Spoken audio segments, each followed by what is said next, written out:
Hi everybody, it's Coach Fred here. And so today I wanted to kind of talk about a formula that we really needed for a number of reasons. If you remember, your calculator only can evaluate things that are of base 10.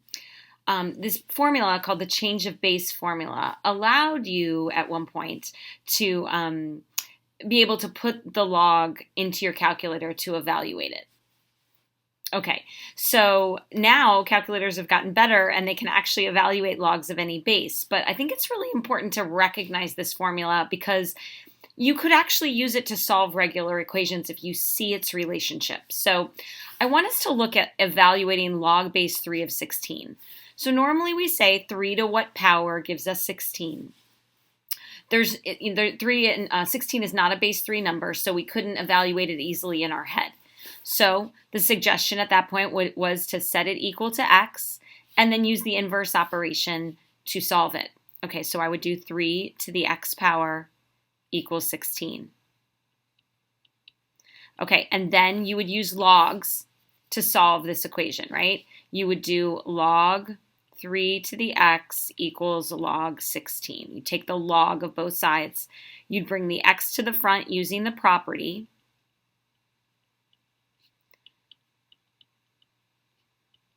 And then you would divide by log 3.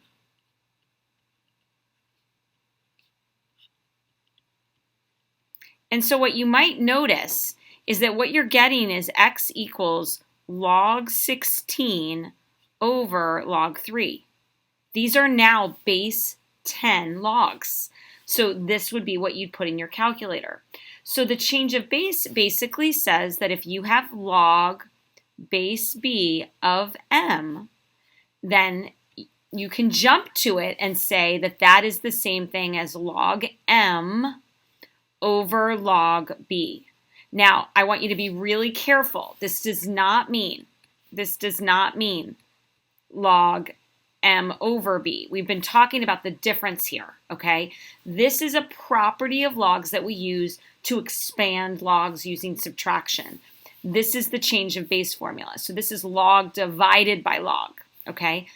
All right. So why is that helpful? Well, here I could go through this exact same process again. I could write it exponentially. I could take the log of both sides and bring the x to the front. I could go through this whole process and then divide and get log 25 over log 9. Or I can just recognize that this is a single log, and I can rewrite it using the change of base formula directly as x would have to be log 25 over log 9. Okay, so I guess it's personal preference. What do you feel most comfortable with? Do you want to go the most efficient way, the quick way? Or do you want to just keep going through that process of solving log equations? All right, let's try it one more time. If I see log 2 of 5, I could easily use the change of base formula and do log 5 divided by log 2.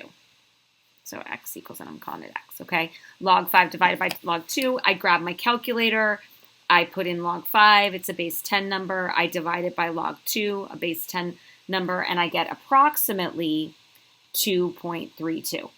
Okay, so I suggest you pause now, try the next one, and make sure you understand the change of base formula, okay? All right, you're back. All right, so you should have recognized that you could use the change of base. It would be log 20 over log 2. Grabbed your calculator, log 20 divided by log 2, and you would have gotten approximately 4.32. Now let's just think about that. We know that what we're asking is 2 to what power gives me 20.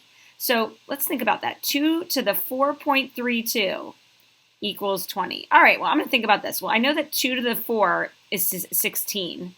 And I know that 2 to the 5 is 32. So it kind of should make sense to you that 2 to the 4.32 should be a little bit more than 16. So you can see that. Again, it's an estimate, but you can see where that's coming from. All right, I hope that was a helpful video, and I really hope that you like the change of base formula because I use it all the time. Have a great day.